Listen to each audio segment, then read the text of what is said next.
여러분 안녕하십니까? 자, 이번 시간에 로젠의 재정학 챕터 9장 보건의료시장, 지난 시간에 우리가 역선택 측면에서 한번 보건의료시장을 살펴봤잖아요. 이번 시간에는 도덕적 해이 측면에서 한번 볼게요. 자, 페이지 230페이지입니다. 자, 거기 보시면 보험과 도덕적 해이 이렇게 있어요. 도덕적 해이. 자, 두 개를 같이 관련해서 봅시다. 첫 번째 줄 보시면 자, 보험시장에서 불완전 정보 하에서 비대칭 정보가 있다고 그랬죠. 그래서 첫 번째 줄에 역선택은 보험회사, 보험자가 보험 가입자에 대한 정보가 완전하지 못해 발생하는 문제라고 했습니다. 자, 보험시장에 참여하는 보험 가입자가 있어요. 보험회사가 있습니다. 그런데 보험 가입자 입장에서 자기가 어떤 사람인지 알지 못하기 때문에 발생하는 숨겨진 어떤 특성 때문에 발생하는 게 우리가 역선택이다, 이렇게 얘기하죠. 자, 근데 또 다른 형태의 뭔가 문제가 생긴대요. 어떤 게 있나 봤더니 비대칭 정보 때문에 발생하는 건 똑같은데요. 비대칭 정보 때문에 발생합니다. 자, 어떤 게 있냐면 여기 나와 있는 비대칭 정보 중에서 숨겨져 있는 특성 때문입니다. 거기 보니까 행동입니다. 행동.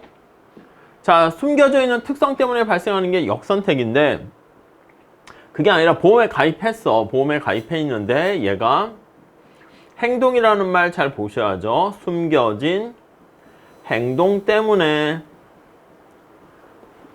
바람직하지 않은 결과가 나오는 거, 그게 바로 도덕적 해이예요. 자, 우리 그래서 여기 나와 있는 도덕적 해이, 거기에 나와 있는 예를 통해서 한번 볼게요. 자, 다음 두 번째 단락 한번 보시죠. 예를 보시면, 자, 모든 사람들의 질병 발생률이 동일한 상황을 상정한 예가 앞에 우리가 했었습니다. 모든 사람에게 보험수리적으로 공정한 보험료를 적용한다라고 하면은 공정한 보험료 어떻게 계산하는지는 우리가 지난 시간에 봤고요. 자, 부가보험료 같은 건 없는 거야. 자, 사람들의 기대 효용을 극대화하기 위해서 이 사람들은 보험에 가입을 합니다. 자, 그래서 기대 효용을, 기대 소득이 아닙니다. 효용을 극대화하기 위해서, 극대화를 위해서 공정한 보험료를 내고, 거기 보시면 위험을 분산하게 됩니다. 그러니까 위험이 이제 세게 들쭉날쭉한 그런 상황보다는 평탄하게 위험을 분산하는 게 효용이 더 높아지게 됩니다. 자, 그러니까 여기 나와 있는 것처럼 위험 분산을 하게 되면 여기서 편익이 발생하게 되는데, 근데 위험을 분산하는 과정에서 보험료를 내야 되잖아요. 비용이 발생합니다. 근데 우리 경작에서는 편익과 비용을 비교해 봤을 때 비용보다 편익이 크게 되면 요런 위험 분산 행위를 하는 게 바람직하죠. 자, 질병이 발생했을 때 거기 보시면 소요되는 비용이 완전히 보상되니까 보험 가입자 입장에서는요, 거기 보시면 보험에 가입한 다음에 행동 자체가 도덕적 해이, 그러니까 다시 말씀드려서 위험한 행위를 더 많이 합니다. 그 예를 볼까요? 완전 보상 때문에, 완전 보상이라는 혜택이 존재하기 때문에 거기 보니까 보상으로 위험한 행동이 더 증가합니다. 위험한 행동이 증가합니다. 아니, 도대체 위험한 행동이 뭐가 있어? 책에 뭐 간단하게 예를 든 내용을 한번 정리해 보면, 자, 뭐가 있습니까? 위험한 행동이 건강에 좋지 못한 음식을 먹고 운동을 하지 않고, 예, 운동하셔야 됩니다. 저도 안 하는데 운동을 안 해. 불량품을 먹어. 이렇게요. 불량식품을 먹고 운동도 안 하고, 자, 그리고 또 거기 보니까 담배까지 피운다고 합니다. 담배까지 이렇게 하게 되면 건강에 대해서 거의 신경 안 쓰는 사람이 돼버리는 것이죠. 자, 위험을 유발하는 행위 이렇게 나와 있습니다. 자, 이런 위험을 유발하는 행위로부터 발생하는 손실을 보험이 다 보전해 주기 때문에 위험을 유발하는 행동이 이렇게 증가하게 되는 그런 문제가 발생합니다. 자, 이거를요, 위험을 유발한다는 표현을 썼습니다. 위험을 유발하는 인센티브라는 게 거기 들어가 있어요. 아니, 이 사람 입장에서 봤을 때 보험사가 완전 보상을 해주니까 그냥 위험스러운 행동을 더 해도 뭐 거기서 얻게 되는 편익이 비용보다 크니까 괜찮다 이거죠. 자, 이거를 우리가 바로 모럴 해저드해서 도덕적 행위다 이렇게 얘기를 합니다. 따라오셨죠? 자, 예를 들어 도난 시 발생하는 모든 손실을 보전해주는 보험에 가입하게 되면 이것도 비슷합니다. 도난 방지, 도난에 대한 보험 프로그램에 가입하니까 현관문을 잠그지 않고 나들이 하는 횟수가 증가하게 되고요. 이게 다 정보의 비대칭성 때문에 발생하는 거죠. asymmetric information 때문에 발생하는 것입니다. metric information 때문에. 자, 역선택과 도덕적 해이 이렇게 발생하게 되는 것이죠. 자, 다시 말하면 보험회사는 보험 가입자가 위험을 유발하는 행위를 어느 정도 하는가 그 가정을 보고 거기에 입각해서 보험의 커버리지에 해당하는 보험료를 책정하게 되는데 정작 보험 가입자는요, 공정한 보험료를 가입했는데 이 가입한 후 그러한 조건 하에 가입을 한 후 행동 자체가 변화하게 되는 거예요. 오케이, 그러니까 여기 나와 있는 도덕적 행위는 보험 가입 후 행동 자체가 변화하게 되는 걸 알 수가 있습니다. 자, 그래서 주어진 보험 커버리지 내에서 잘 보시고요. 자, 도덕적 해이의 존재는 보험 정책 수립상 매우 근본적인 문제를 야기하게 된다. 어떤 문제가 있는가 볼까요? 보험이 보건 의료 비용을 보상하여 위험을 분산시키는 정도가 높을수록 이거요, 보험을 통해서 위험 분산의 효과가 클수록 그러면 이게 크면 클수록 비용보다 편익이 더 커진다는 걸 의미하지 않습니까? 자, 그러면 여기 나와 있는 것처럼 위험 부담 행위가 더 오히려 증가한다라는 것을 알 수가 있습니다. 자, 그래서 거기 보니까 보건의료 서비스 같은 경우에는 여기 나와 있는 것처럼 아니 이렇게 건강에 신경을 안 쓰게 되니까 과잉이라는 말 보이시죠? 의료 서비스를 과잉 소비하게 된다라는 것을 알 수가 있네요. 적정 수준 진료를 받고 병원을 가야 되는데 더 과다하게 가게 된다라고 보시면 되겠어요.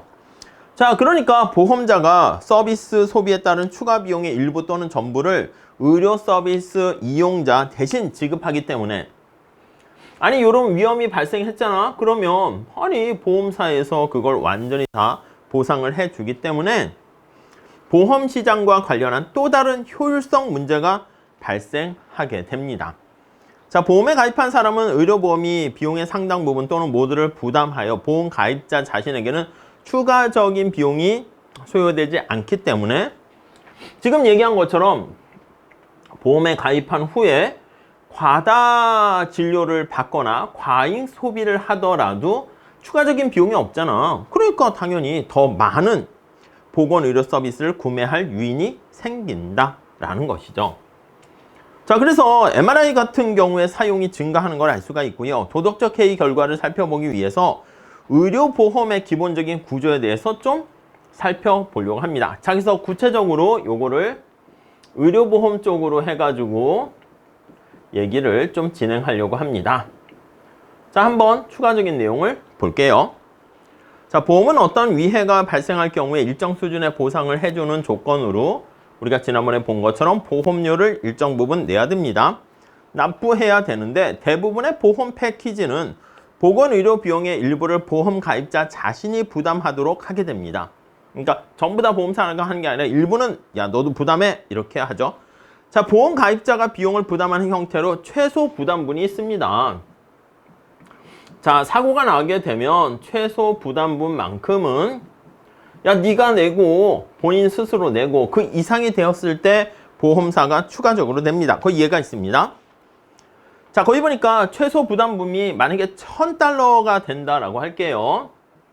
$1,000 이렇게 된다라고 하면은 최초로 발생하게 된 $1,000는 가입자가 직접 부과하게 되고요. 여기에다가 $1,000를 초과하는 부분에 대해서 초과분에 대해서 보험사가 지급을 하게 되는 거예요. 부담하게 됩니다. 보험사가 부담하게 돼요. 이렇게 하면은 우리가 앞에서 얘기한 것처럼 어느 정도 요거를 막을 수는 있긴 해요. 근데 자, 최소 부담분 이외에도 다음 단락에 보시면 보험 가입자는 의료비 명세의 일정 부분을 더 부담해야 됩니다. 뭐가 있는가? 두 가지 형태가 있대요. 자, 이거는 지금 보험과 관련한 비용이고요. 만약에 이 사람이 보험에 가입해서 병원을 가게 되면은 거기 보니까 부담을 하는 방안이 두 가지가 있대요. 자, 정액 본인 부담액으로서 진료에 대해서 일정 금액을 부담하는 거. 자, 정액으로 여기 제목에 다 내용이 있습니다. 부담을 합니다. 본인이 부담하게 됩니다.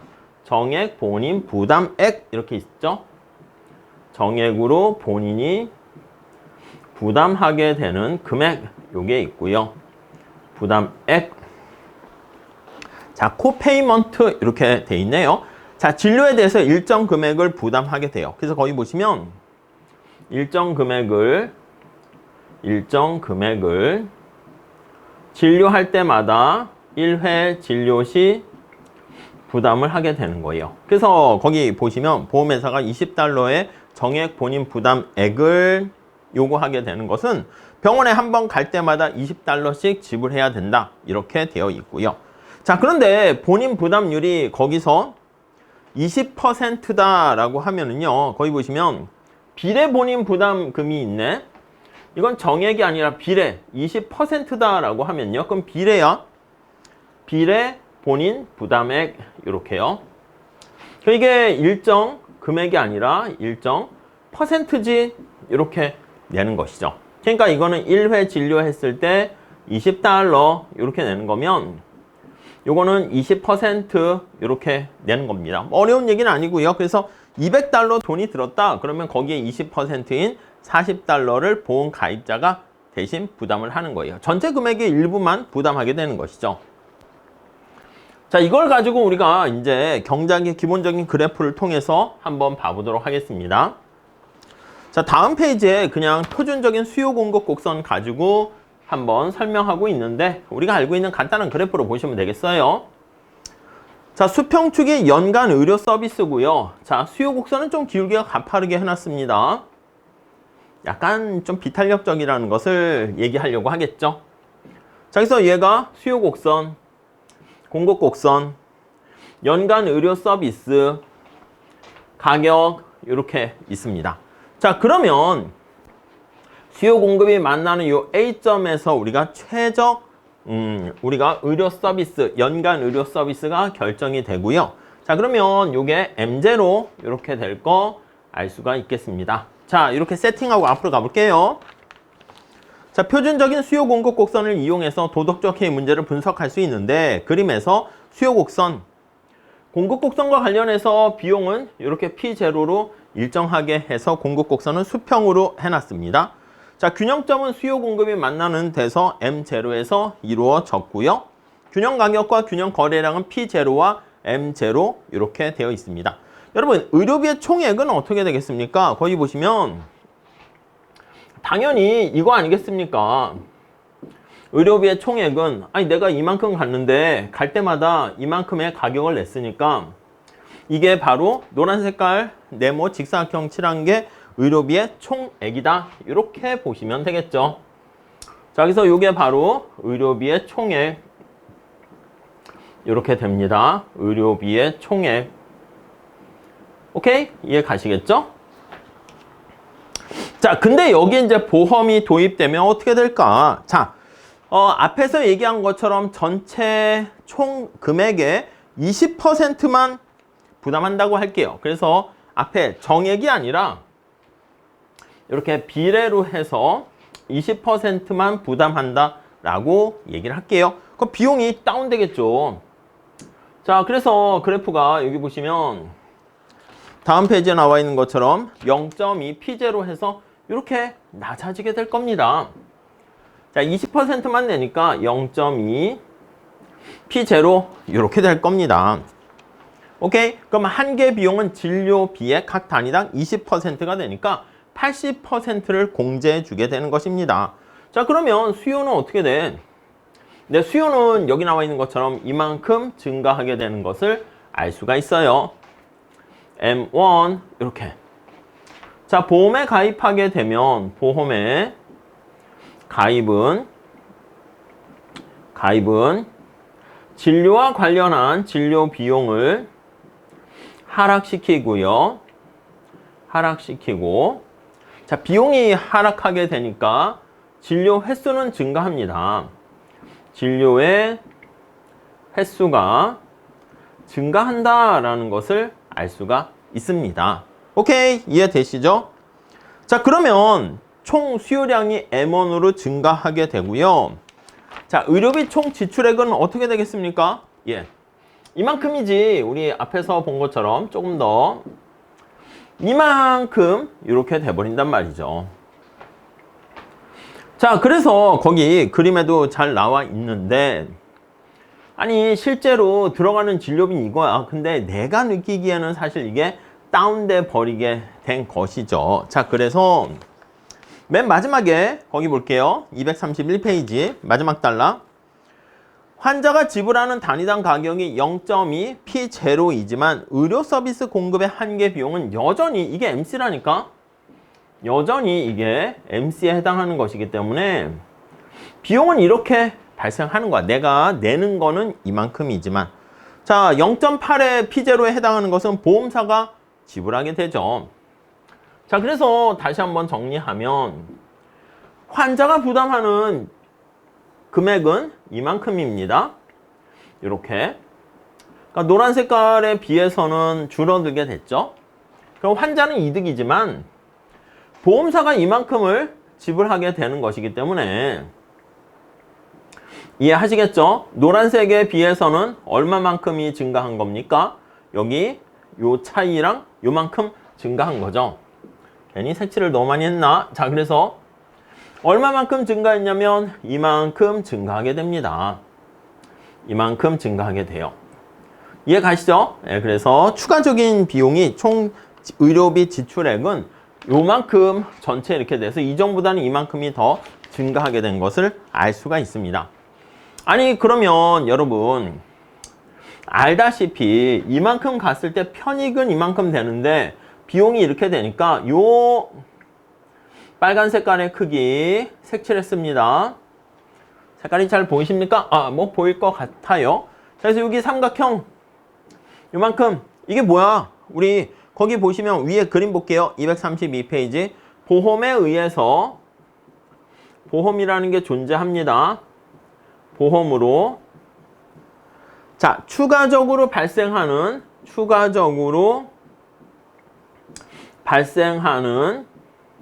의료비 때문에 자, 전체 비용이 이만큼이고 편익은 이만큼이니까 그래서 발생하는 우리 거기 보시면 첫 번째 단락에 굵은 글씨 있죠. 경제적 순손실 다섯 번째 줄 찾았습니까? 데드웨이 로스의 크기 이렇게 보시면 되겠습니다. 이해 가시죠? 그럼 이게 바로 비효율성의 크기 이렇게 보시면 되겠습니다. 자, 그러니까 우리가 보험이라는 게 생기게 되면서 사람들의 행동이 바뀌게 됩니다. 나 보험에 가입했네. 진료 횟수가 증가해서 과잉 진료를 받게 되는 거야. 그러니까 우리가 경제학에서 늘상 최적 진료 횟수가 만약에 M0가 되는데 개인이 느끼게 되는 비용이 다운되게 되면서 진료가 이렇게 증가하게 돼서 이만큼 사회적 후생 손실이 발생하게 됩니다. 오케이? 자, 거기까지가 첫 번째 단락. 그래서 마지막 줄 다시 말하면 삼각형 ABH 거기에 해당하는 게 바로 B가 여기죠. H가 여기죠. 예, 요 ABH가 사회적 후생 손실 이렇게 보시면 되겠습니다. 자, 두 번째 단락 볼게요. 이 예에서 도덕적 해이로 연간 의료 서비스 수준의 구매가 M1으로 증가했습니다. M1으로 상승했으나 이 수준에서 한계 편익은 거의 제로야. 완전 제로는 아니지만 거의 제로에 가깝습니다. 자, 이 수준의 보건의료 서비스 수준에서는 추가적인 보건의료 서비스가 창출하는 편익은 매우 작아요. 아니, 그래서 여기 보시면 진료 횟수가 증가했는데 추가적인 진료를 통한 편익은 한계 편익을 얘기하는 거야. 편익은 매우 작아요. 매우 작아서 거의 제로에 가깝게 된다라는 걸 알 수가 있습니다. 그래서 이 수준의 의료 서비스를 보건 의료 서비스가 추가적으로 제공되더라도 건강에 미미한 효과만 발생한다는 거야. 건강 증진의 효과는 미미하다, 거의 없다는 얘기죠. 자, 이걸 뭐라고 얘기하냐면 거기 보시면 효용 소진 의료 서비스 이렇게요. 자, 이거 표현이 어떻게 되냐면 거기 보니까 효능이 거의 소진돼 버리게 된 의료 서비스. 그러니까 의료 서비스에 대한 혜택이 굉장히 큰 게 아니라 거의 미미한 정도의 수준이다. 이렇게 얘기합니다. 플랫이라는 표현을 사용하고 있네요. 자, 근데 그 다음 줄에 우리가 유념해야 할 점은 우리가 효능 소진 의료 서비스 상태에 있다 하더라도 보건 의료 서비스가 중요한 편익을 전혀 제공하고 있다는 것은 아니다. 편익이 빵은 아닙니다. 편익이 제로라는 것을 의미하는 건 아니야. 효능이 소진됐다고. 여기 보시면 완전히 제로는 아니고 미미하다 이겁니다. 오케이? 그 정도 보시고. 그래서 이제 이게 학자들이 또 관심사가 돼요. 아니, 미국은 말이야. 지금 이렇게 의료보험 서비스가 많이 잘 돼 있어가지고 지금 과잉 진료로 인해서 거의 효능 소진 거기 나와 있는 의료 서비스 수준까지 간 거 아니야? 네. 실제로 이제 그런가? 예, 그런 것들을 연구를 많이 하는데 한번 요거에 대해서 실증 연구를 한 얘기를 몇 가지 한번 살펴봅니다. 자, 다음 페이지 가보시면 뭐 옛날 얘기지만 지금도 그렇겠죠. 전 세계에서 미국이 의료비 관련된 지출이 1등이고요. 선진국의 한 2.5배에 달한다라고 233페이지 나와 있습니다. 그러니까 미국의 경우에는 의료비 지출이 엄청 커. 네, 의료비 지출이 여기 이거잖아. 이게 이렇게 있다가 또 이것도 의료비 지출이라고 볼 수 있습니다. 근데 의료비 지출을 많이 했으면, 아니, 두 번째 줄 보시면 평균 기대 수명과 유아 사망률 수준이 낮아야 되지 않습니까? 근데 평균적인 기대 수명과 어린아 유아 사망률 수준이 어떻게 되는가 한번 봤더니 평균에 머무릅니다. 아니 말이야, 다른 나라보다 대략 한 OECD 국가 중에서 2.5배나 많이 쓰는데 뭐야, 효과가 없네? 이렇게 볼 수가 있겠죠. 물론 우리가 앞에서 실증 분석할 때 단순 비교는 어렵다 그랬습니다. 국가 간의 단순 비교 시에는요, 의료비 지출의 국가 간의 차이가 연구개발에 많이 지출하는 것도 있잖아. 그렇기 때문에 거기 보시면 또 의료기술 개발, 그거 자체는 또 편익을 제공할 수 있고요.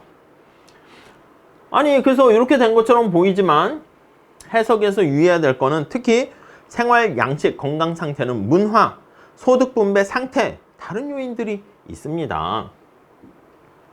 그래서 이 상황에서 봤을 때는 요게 입증된 것처럼 보이지만 역시 또 해석에는 유의해야 된다 라는 얘기를 거기서 하고 있습니다. 자, 거기 보니까 미국인에 비해서 캐나다의 기대 수명이 높은 이유는 미국의 높은 비만율, 사고율, 살인율 같은 생활 양식의 차이가 또 부분적으로 영향을 미치고요. 기대 수명과 유아 사망률 이렇게 되는 것은 건강에 대한 중요한 지표이지만 질적인 측면을 반영하는 건 아니다는 것이지. 양적인 측면만 얘기하는 거죠. 그래서 질적인 측면을 반영하기는 어려워. 이렇게 알 수가 있습니다. 오케이? 네, 그 정도 봐주시면 되겠습니다. 자, 거기 보니까 예를 들어 두 나라의 기대 수명이 동일하다라고 하더라도 미국과 캐나다 예를 들면 한 나라에서 엉덩이 교체 성형 수술 기술이 없다면 뭐예요? 잘 모르겠어요. 엉덩이 교체 성형 수술. 아무튼 두 나라의 건강 상태가 동일하다 보긴 어렵다. 이렇게 얘기합니다. 자, 그 다음 이제 한 가지 추가적으로 더 얘기하는 것은 여기 수요 곡선을 봅니다. 수요 곡선의 기울기가 좀 가파른 기울기 아니겠습니까? 보건의료 서비스의 수요의 탄력성 요걸 얘기합니다. 보건의료 서비스 수요의 탄력성 한번 볼게요. 네, 요걸 한번 측정해 보려고 해요. 첫 번째 줄 보시면 보건의료비 지출이 자꾸 증가하게 되는 것은 수요 곡선의 형태에 따라서 달라집니다. 우하향하는 형태를 가지고 있다라고 하면은 보건의료 서비스 여기 보시면 디맨드 곡선이 우하향하는데, 자, 우하향하는 형태는 알다시피 가격이 하락하게 되면은 보건의료 서비스 혜택이 증가하게 되는 걸 알 수가 있고요. 자, 세 번째 줄. 그러나 사람이 아플 때는 가격에 상관없이 의사 지시에 따르는 게 일반적이다. 아니요, 우리가 이제 현실에서 봤을 때는 얘가 우하향 해가지고 가격이 하락하면 더 가고 비싸면 아이 의사 선생님 말 안 들어 돈이 아까워 이러는데 현실에서 어떻게 된다? 현실에서는 이 밖에서 막 사람이 무슨 뭐 돈이 많고 힘이 세고 권력이 있고 해도 의사 선생님 말씀을 잘 들어야죠. 현실에서는 특히 병원에서는 누가 왕이다? 의사가 왕이다. 의사 말을 들어야지. 암입니다. 끝난 거 아니겠습니까? 자, 의사 지시에 따르는 게 일반적이야. 그래서 맹장염으로 막 통증이 와, 아이고 아파 이러는데 의사와 외과 의사랑 하는데 저기 의사 선생님 뭐 한 20만 원 깎아주시면 안 됩니까? 아이고 아파. 말이 안 돼. 그런 게 어딨어. 의사 선생님이 부르는 대로 하라는 대로 그냥 해야지. 자, 그런 측면에서 봤을 때는 의사가 왕이다 이렇게 하면 의사가 굉장히 힘이 센 거야. 그러니까 나 입장에 의사가 왕이라는 얘기는 여기서 어떻게 반영합니까? 수요 곡선이 디맨드 곡선이 수요 곡선의 수요의 탄력성이 거의 제로가 되는 거야. 그래서 수요 곡선의 기울기는 수직 형태 이렇게 되는 거야. 여러분, 우리 탄력성이 굉장히 작다라고 하면 수요 곡선이 거의 수직선의 형태가 된다는 걸 알 수가 있을 겁니다. 자, 그러면 의료보험의 존재가 의료비 지출을 증가시킨다고 볼 수 없다. 여러분, 이거 생각해 보세요. 이게 만약에 수직이 된다 해봐. 이렇게 수직이 된다 해봐. 그럼 여기 나와 있는 것처럼 이게 이쪽으로 가보니까 날아가잖아. 그러면 의료비 지출의 크기가 이거라고 얘기했는데 가격이 하락하더라도 의료 서비스는 그냥 M0 이렇게 되는 것을 알 수 있습니다. 수직의 형태라면, 자, 그래서 거기 보시면 의료비 지출은 증가하지 않게 됩니다. 의료비 지출은 증가하지 않는다. 여기요. 여기 나와 있는 것처럼 보험 서비스를 제공해 가지고 비용이 하락하더라도 더 증가하지는 것 아닐 수 있다. 자, 그러나 이런 논리는 많은 경우에 진료받거나 그렇지 않은 결정이 환자 재량에 의해서 이루어진다는 것을 간과한다. 그러니까 우리가 의사가 왕 이렇게 돼 있지만 또 요거의 한계 뭐야? 또 현실에서는 환자가 아예 힘이 없는 건 아니고 환자가 재량을 가지고 있습니다. 재량을 보유하고 있다. 자, 그래서 거기 보시면 환자가 진료 행위에 대해서 스스로 비용을 지불하면 의사들이 권하는 진단 검사 일부를 받지 않고 됐어 나 안 할래 이럴 수도 있다는 거야. 그러니까 원래 의사의 말을 잘 듣고 통증 때문에 협상은 못해. 그러니까 수요 곡선이 수직이어서 수요의 가격 탄력성이 거의 제로야. 오케이? 근데 됐어 나 안 할래. 어떻게 보면 아유 내 인생은 내가 알아서 나 포기 뭐 이럴 수 있다는 것까지는 또 간과한다는 것이죠. 아니 그래서 우리가 이 수요 곡선에 대한 탄력성을 좀 이렇게 내용은 알겠는데 어떻게 측정할 수 없을까? 예, 그거를 한번 체크를 해보려고 합니다. 자, 그래서 다시 정리를 해보면 자, 다음 단락 볼게요.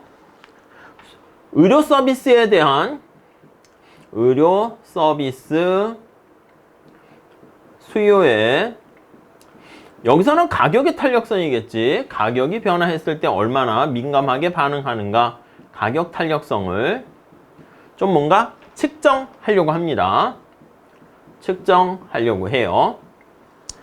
자, 어떤 방법을 쓰는가라고 하면 첫 번째, 보험료에 비해서 많은 보험 급여를 제공하는 보험 패키지에 가입한 사람과 자, 여기 A라는 사람이 있습니다. 이 사람은 어떤 패키지에 가입했냐면 보험료에 비해서 많은 보험 급여를 제공하는 패키지. 그러니까 낮은 보험료, 낮은 보험료를 냈는데 그 다음에 많은, 높은이라 쓸게요 그냥. 높은 보험금 이렇게 받는 패키지와 오케이? 자, 상대적으로 적은 보험 급여를 제공하는 보험 캡 패키지. 자, 그래서 오히려 적은, 낮은 보험금을 받는 패키지 이렇게 되는 사람들을 같이 비교를 해본다는 겁니다. 자, 그래서 거기 보시면 두 개를 비교하는 것은 두 종류의 보험 패키지에 가입한 사람의 특성이 달라. 누구는 요거를 가입하고 누구는 요거를 가입할 수 있겠죠. 자, 그래서 예를 들어 거기 보세요. 보건의료 서비스에 대한 수요가 많은 사람이 보험료가 낮고 자, 서비스에 대한 수요가 큰 사람 이런 사람은 보험료가 낮고 많은 보험 서비스를 제공하는 보험에 가입할 가능성이 높습니다. 그러니까 이 사람은 수요가 큰 경우 낮은 보험료를 내고 혜택을 많이 받는 방법을 쓰려고 하겠죠. 오케이? 자, 그렇기 때문에 거기 보시면은요. 자, 그렇다면 이들의 많은 의료 서비스 구매가 이들이 타고난 특성에 의해서 유발된 것이지 꼭 낮은 비용 부담으로 발생한 것은 아니다라는 것을 알 수 있겠죠.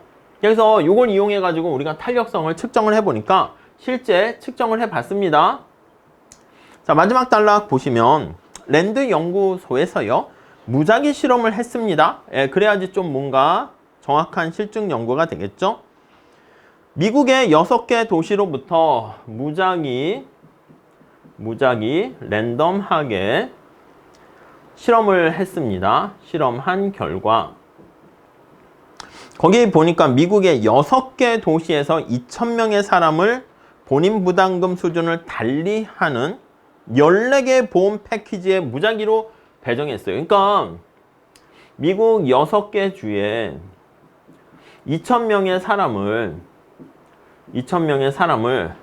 보험 패키지가 여러 개 있을 거 아니겠습니까? 무작위로 랜덤하게 이렇게 가입하도록 만들었어요.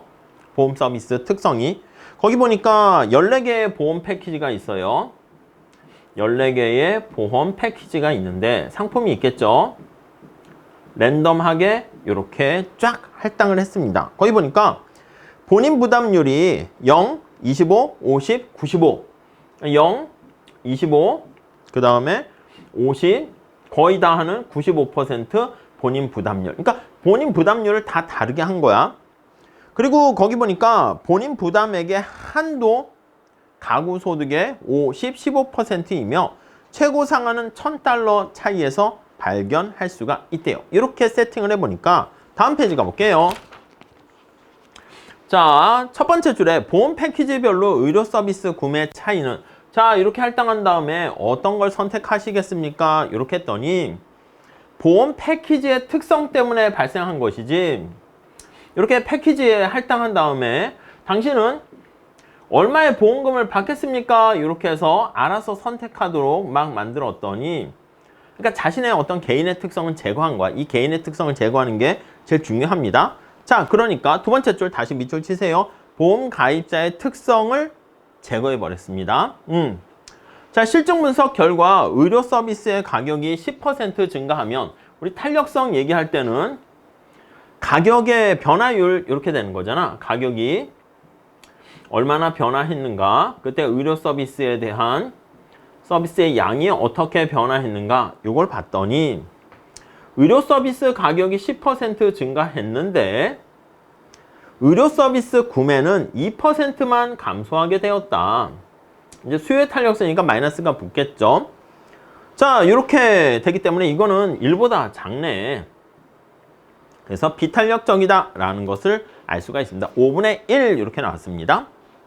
자, 의료 서비스에 대한 수요는 가격에 반응하게 되는데 보험의 존재가 보험 가입자의 도덕적 해이를 유발하여 상당 수준의 비효율을 유발하게 될 것이다.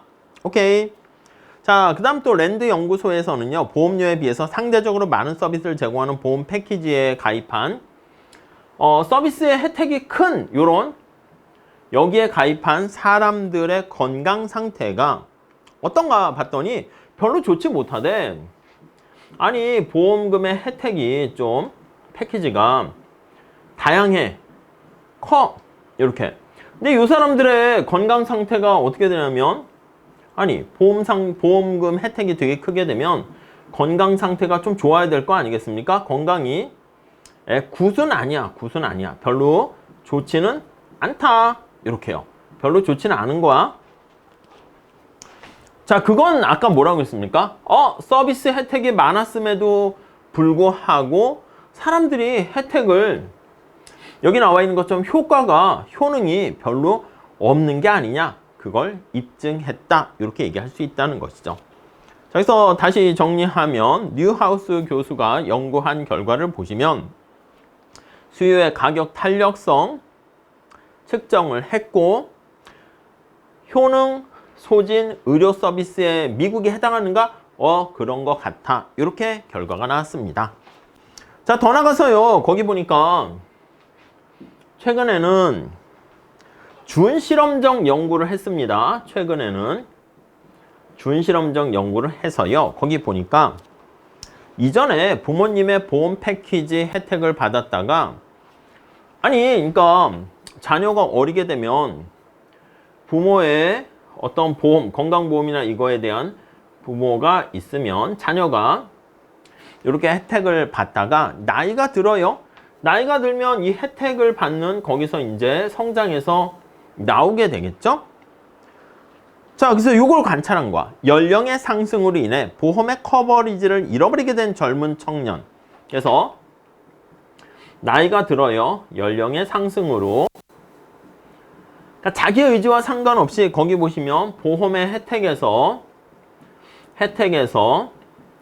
빠져나오는 거야. 혜택에서 제외가 됩니다. 여기서 말하는 게 이제 부모의 이제 가입으로 자녀가 자동 가입되는 게 없어진다는 것이죠. 자, 이걸 살펴보니까 청년의 의료 서비스 소비가 대폭 줄어들었다. 그러니까 제외되면서 된 후 의료 서비스가 감소하게 됩니다. 그것도 거기 보니까 대폭 감소했어요. 대폭. 그러니까 뭐야? 여기 있는 것처럼 부모의 의료보험 서비스를 받고 있으니까 좀만 아프도 병원 가자 해서 의료 서비스를 많이 받다가 자기가 내야 되는 상황이기 때문에 혜택이 확 감소한 거야.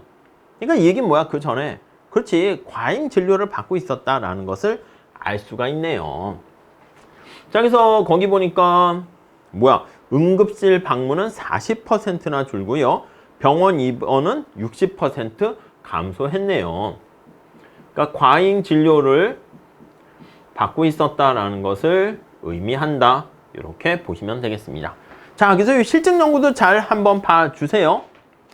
그래서 뭐 우리 책에 내용이 되게 쉽고 잘 설명이 돼 있어요. 그래서 몇몇 분들이 이제 물어봐요. 시험 문제는 도대체 뭘 낼 겁니까?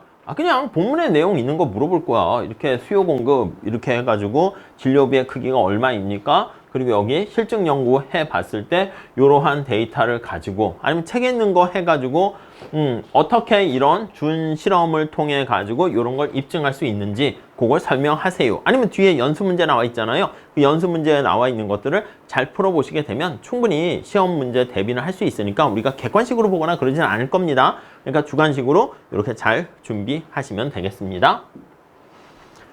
자, 그 다음 단락 한번 볼게요. 자, 도덕적 해이가 정부의 개입을 합리화할 수 있는가?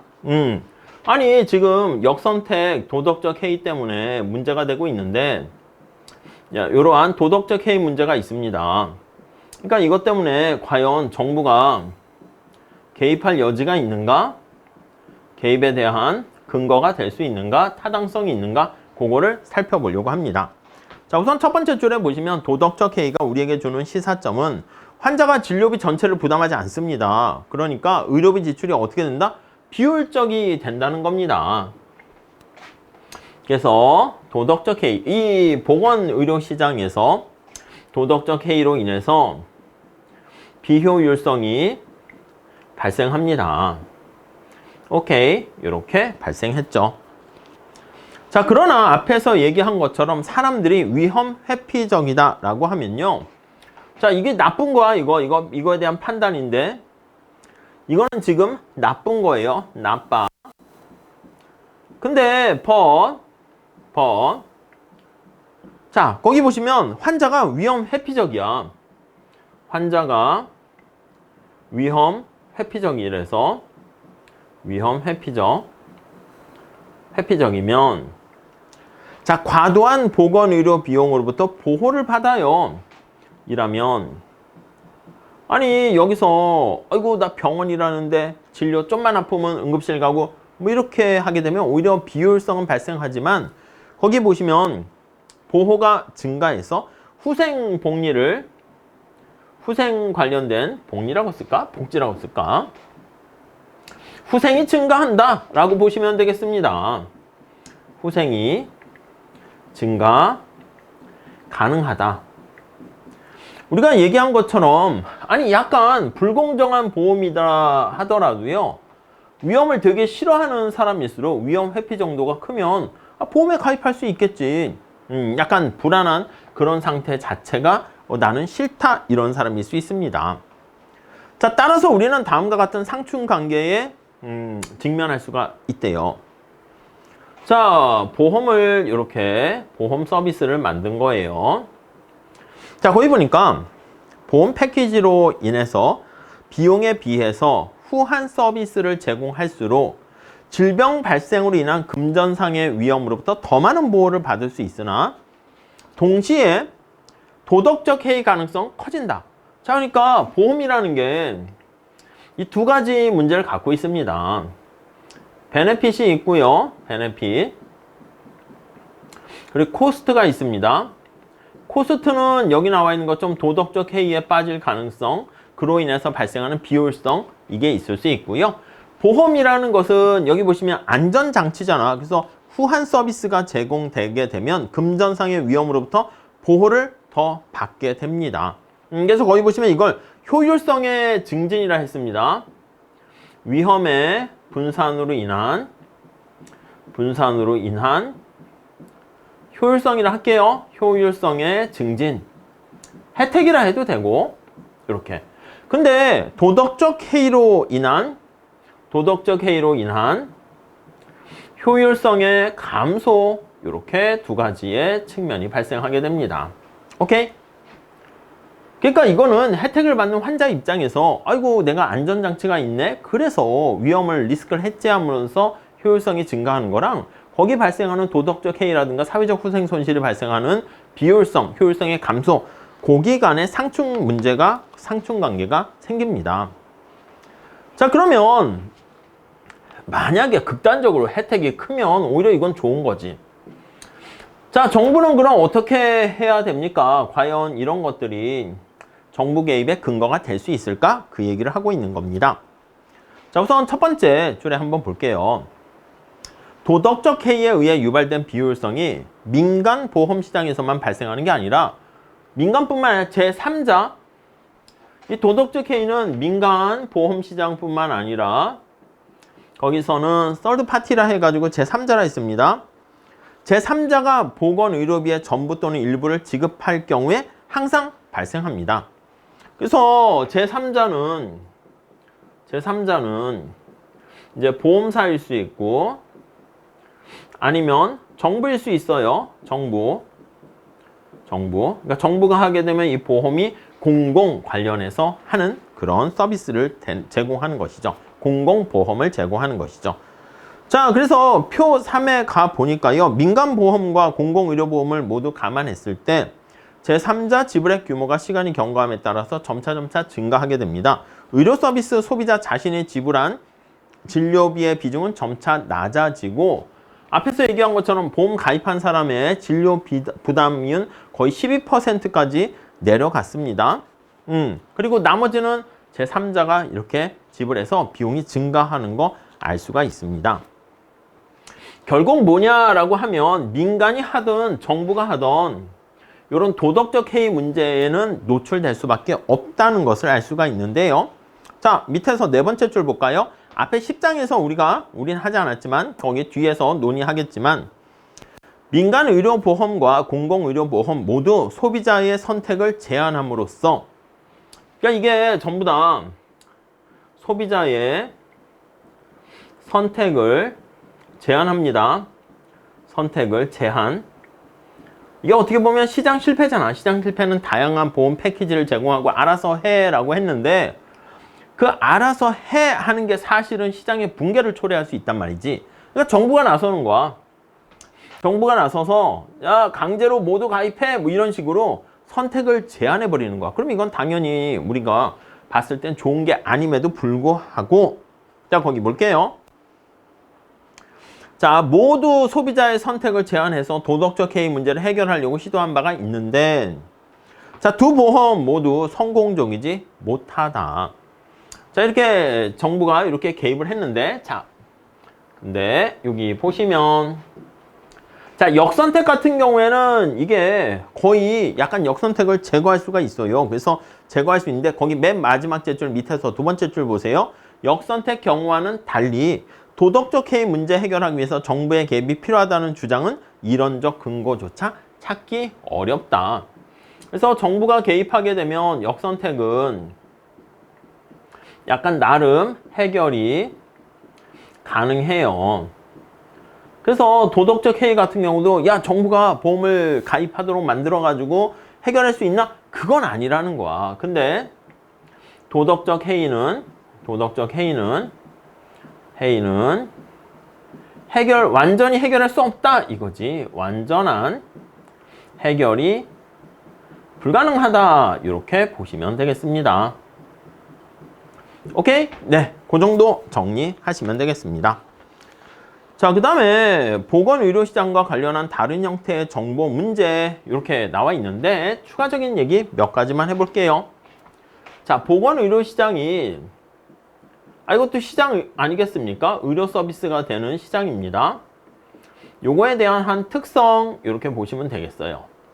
자, 우선 첫 번째 줄에 보시면 여러분 정보와 관련해서요. 우리 구매하는 사람들은 상품에 대해서는 뭔가 정보가 있어. 근데 소비자는 아니 이 서비스가 어떤 건지 상세한 정보가 없어요. 정보가 부족해요. 그렇지.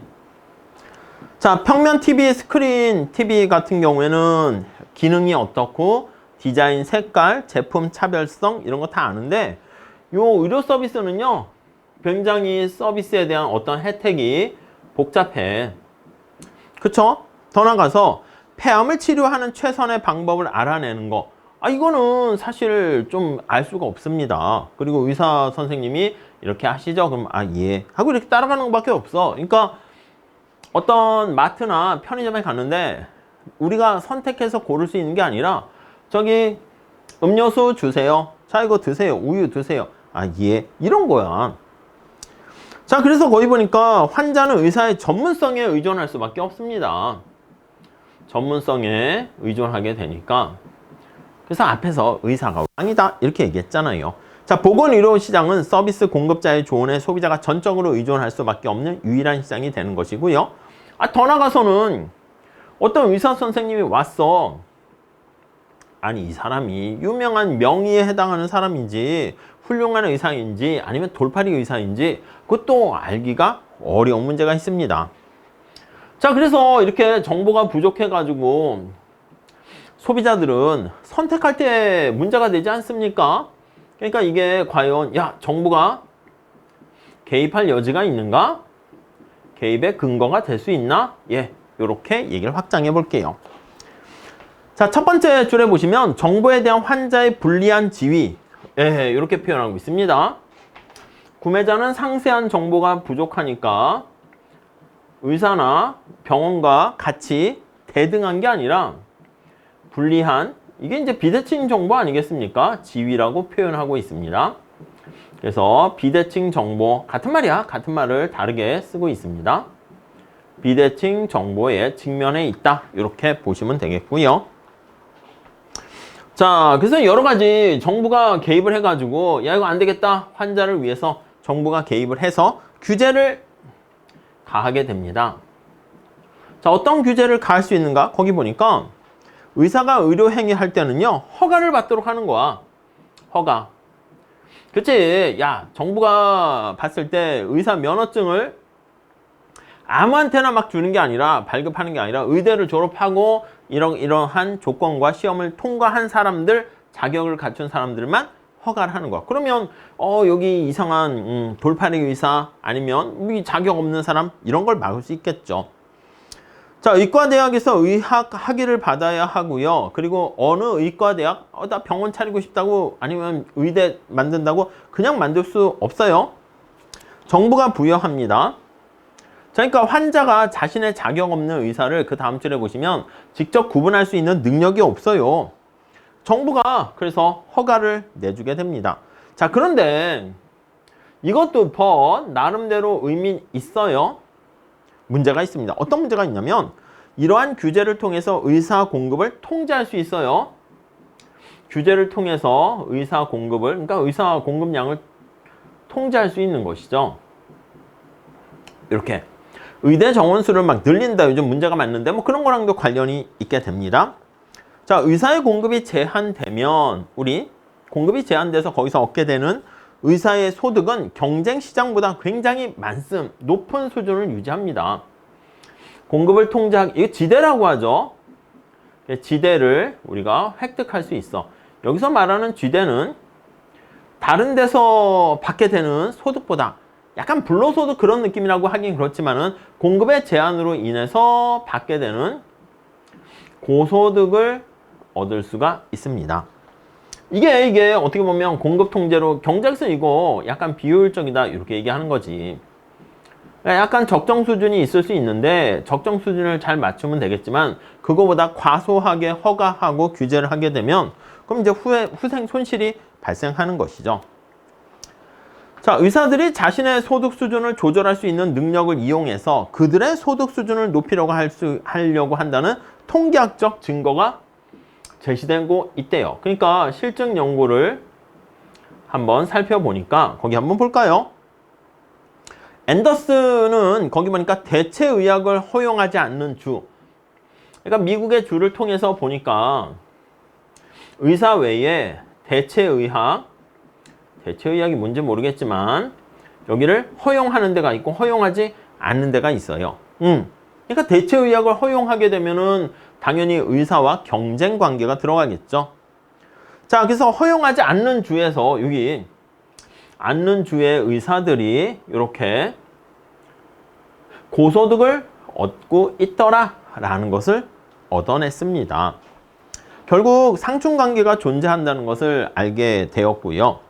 자, 그래서 거기 보니까 또 치과 면허가 보다 까다로운 주에서 치과 의사의 소득이 더 높은 경향이 있다는 것도 보여주게 되었고요.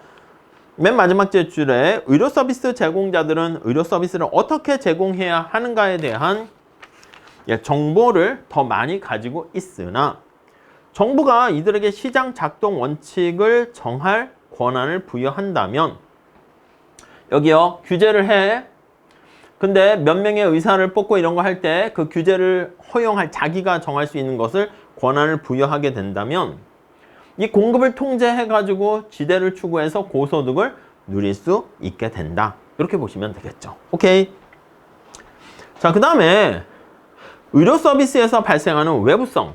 그러니까 우리가 지금 여기 보건의료 시장에서는 이렇게 비대칭 정보와 관련한 문제들만 주로 얘기했는데 요거 외에 또 다른 경로에 얘기를 할 수 있습니다. 뭐가 있나 봤더니 자, 외부 경제가 발생할 수 있네. 외부성이 발생할 수가 있습니다. 자, 거기 보니까 보건의료 서비스를 구입하는 것 자체가 외부성을 유발하는데 외부 경제, 외부 불경제 둘 다 유발한대요. 거기 보니까 독감의 백신 주사를 맞게 되면 독감에 대한 백신 주사를 맞게 되면 자, 코로나 뭐 예방 주사 뭐 그런 비슷한 거죠. 외부 경제가 발생합니다. 이거는 이로운 외부성이죠. 이로운 외부 경제를 이로운 외부성이라 합니다. 외부성, 외부 경제가 발생할 수 있는데 이거 말고 의료 서비스 시장에서 항생제를 남용하면 항생제를 많이 먹는 거야. 항생제를 남용합니다. 이렇게 하면 면역 체계가 약해져서 새로운 세균의 공격에 취약할 수가 있네요. 아니 이거는 해로운 외부 불경제라고 할 수 있겠죠. 외부 불경제 이렇게 다 관련이 있습니다. 그러니까 비대칭 정보 때문에 발생하는 도덕적 해이와 역선택 말고 이런 외부성의 특성을 가지고 있기 때문에 거기 볼까요? 정부의 개입은 정부의 개입 근거가 이런 측면에서 외부성 측면에서 또 다른 개입 근거가 될 수 있다. 이렇게 볼 수가 있네요. 자, 그 다음 거기 밑에 보니까 많은 경우 의료 서비스는 항상 외부성을 유발하지 않고요.